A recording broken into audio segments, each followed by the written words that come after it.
Bonjour, que Dieu vous bénisse, la sœur Mamie. Je viens encore pour continuer notre série d'affermissement. Et aujourd'hui, c'est l'affermissement numéro 4. Ça devait être numéro 3, mais comme j'ai divisé, j'ai un peu séparé la vidéo. Alors là, c'est toujours 3, donc deuxième partie, 3, partie B. Donc, je peux dire ça.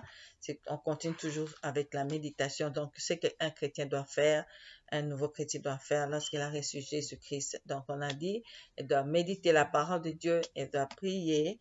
Et là, maintenant, nous allons voir ce que il doit continuer à faire. Donc, se rassembler avec d'autres chrétiens et puis, ou alors ce qu'on appelle la communion fraternelle, n'est-ce pas? Alors, nous allons faire la définition. Il faut entendre par communion fraternelle le fait de passer du temps avec d'autres personnes qui connaissent Jésus-Christ et de partager avec elles la vie dans la grâce de Dieu. Amen. Alors, l'importance de la communion fraternelle. Pourquoi les rassemblements avec d'autres? Ne puis-je pas prier seul? Pourquoi je ne peux pas prier seul? Amen. L'effet de se rassembler avec d'autres chrétiens vous permet de recevoir l'encouragement des aînés dans la foi, dans Ecclésiaste 4, 9 à 12. La communion fraternelle vous permet de veiller les uns sur les autres dans le but de nous exciter à faire la charité. Hébreux 10, 24. Donc Dieu condamne l'esprit de Caïn. Amen. Caïn voulait être seul. Il voulait être seul, recevoir la bénédiction. Non. Alors, c'est dans la communion fraternelle que les chrétiens ont à partager leur fardeau et leur joie afin de prier les uns. Amen. Je vais recommencer encore. C'est toujours bien de recommencer l'importance de la communion fraternelle. Nous avons vu pourquoi des rassemblements avec d'autres et pourquoi nous ne devons pas prier seuls. Amen. Premièrement, c'est l'effet de se rassembler avec d'autres chrétiens qui vous permet de recevoir l'encouragement des aînés, des personnes qui ont grandi dans la foi. Et puis, vous pouvez lire cela dans Ecclésiaste 4, 9 à 10. Et nous avons vu aussi que la communion fraternelle vous permet de veiller les uns sur les autres. Et lorsque quelqu'un, sans le savoir, est en train de tomber, ou bien de faire des choses qui sont contraires à la parole de Dieu sans le savoir, peut-être n'a pas eu le temps de prier ou la personne a été influencée, une autre personne peut venir lui dire, oh voilà, c'est là, vraiment on va prier pour vous et ça lui permet aussi de se retrouver. Amen. Donc on veille sur les uns et sur les autres dans le but de nous exciter à faire la charité. Donc dans Hébreux 10, 24, Dieu condamne l'esprit de Caïn. C'est par la communion, c'est dans la communion fraternelle que les chrétiens ont à partager leur fardeau, leur joie, afin de prier les uns sur les autres. Galates 6, 12, Romains 12, 15. Aussi, Dieu promet de déverser sa bénédiction sur l'assemblée de frères. Dans Psaume 133, 1 à 3. Par la communion fraternelle, chaque croyant trouve l'occasion de mettre à la disposition des autres le don qu'il a reçu. 1 Pierre 4, 10. Et puis dans la communion fraternelle, nous avons la promesse de nos exaucements, car Jésus-Christ déclare, je vous dis encore que si deux d'entre vous s'accordent en harmonie, s'accordent donc harmonie sur la terre. Harmonie sur la terre, dans Matthieu 18, 19, 20. Donc, ces derniers temps, c'est difficile d'aller à l'église avec la pandémie que nous sommes en train de voir. Alors, qu'est-ce que fait? J'ai le pasteur de notre église qui a dit ceci, que nous pouvons faire des groupes de prière dans les quartiers. Donc, si vous, depuis qu'il y a eu la pandémie, vous êtes entré en contact avec un foyer, deux familles, vous pouvez retrouver trois familles. Il faut respecter les distances et vous partagez ensemble. C'est toujours bien.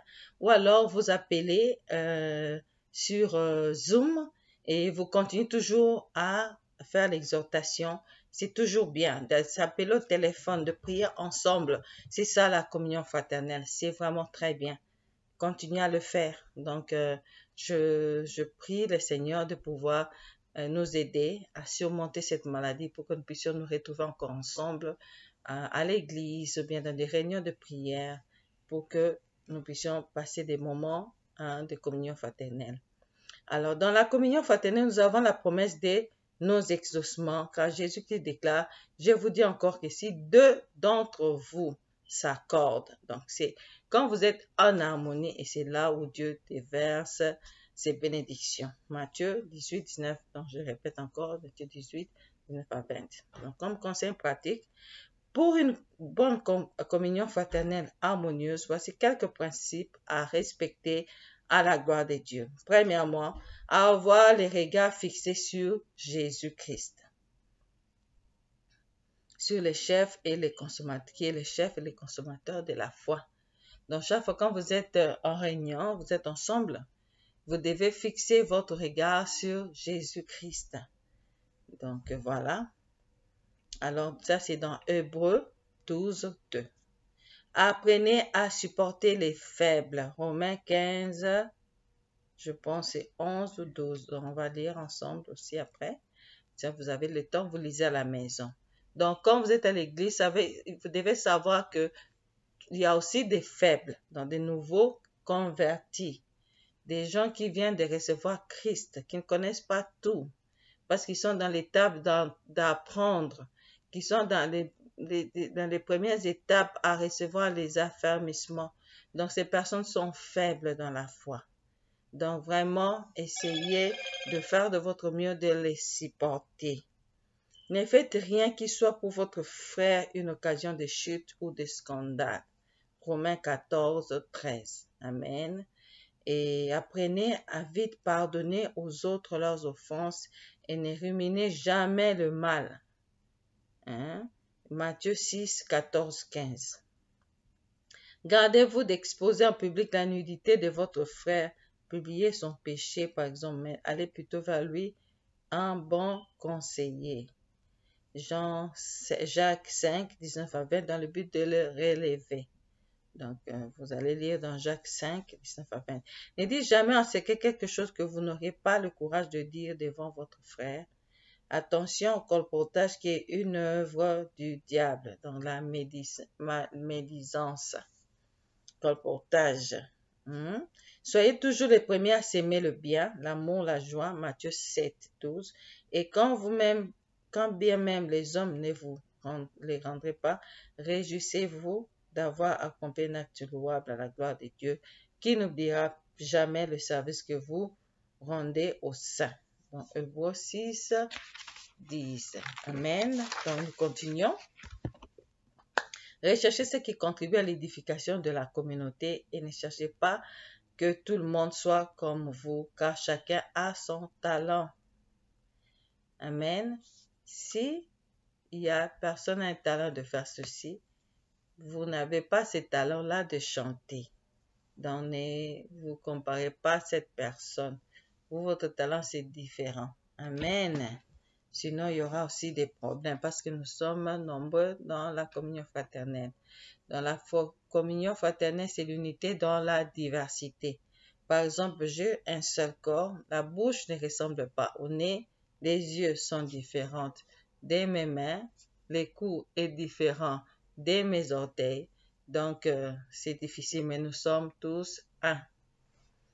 Témoigner de Jésus. Le salut est un privilège, mais aussi une responsabilité. Tout chrétien a un triple ministère. Nous avons dit méditer la parole de Dieu, prier. Et on a continué toujours, on a parlé de la communion fraternelle. Maintenant, on va parler de témoigner de Jésus. Donc, un chrétien, son ministère est un ministère qui est vis-à-vis de la personne de Dieu. La louange et l'adoration vis-à-vis de l'Église, contribuer à son édification. Et puis, ministère vis-à-vis du monde, l'évangélisation. Définition. Être témoin de Jésus qui suffit simplement dire aux autres ce que Jésus a fait pour vous. Amen. Comme cette femme samaritaine, elle est partie dire aux gens, j'ai rencontré une personne qui a dit tout sur moi. Amen. Il a parlé, il a évangélisé. Cette personne qui a été guérie, quand il a été guéri par Jésus, il est parti et dit, qui t'a guéri? Je ne le connais pas. Mais tout ce que je sais, c'est qu'il m'a guéri. C'est aveugle. Amen. Témoignez ce que Jésus a fait pour vous. Un témoin est une personne qui atteste ou donne des preuves de ce qu'il a vu, entendu, touché, bref, de ce qu'il a expérimenté. 1 Jean 1, 1, 3. Pourquoi témoigner de Jésus-Christ? Pourquoi? Jésus-Christ a été un prophète, apôtre, pasteur, docteur, etc. Mais en plus de tout cela, il a été un gagnant d'âme. Ainsi donc, nous sommes appelés à être gagnants d'âme à l'image de notre Maître. Chacun doit vivre son appel, sa vocation. Jésus-Christ est la meilleure nouvelle et le meilleur cadeau que vous puissiez donner à quelqu'un parce qu'il en a vu. Il y a tout, la plénitude, le pardon du péché, la grâce, les bénédictions, les saluts, etc., etc. Sans Jésus, il n'y a point de salut. Actes 4, 12, Romains 10, 9 à 15. Le Saint-Esprit a créé la soif dans le cœur de beaucoup d'hommes qui entendent ou parlent la vérité.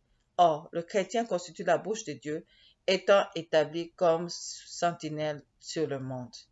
Lorsque vous témoignez de Christ, Jésus-Christ, vous recevrez une bénédiction qui est attachée à ces mystères.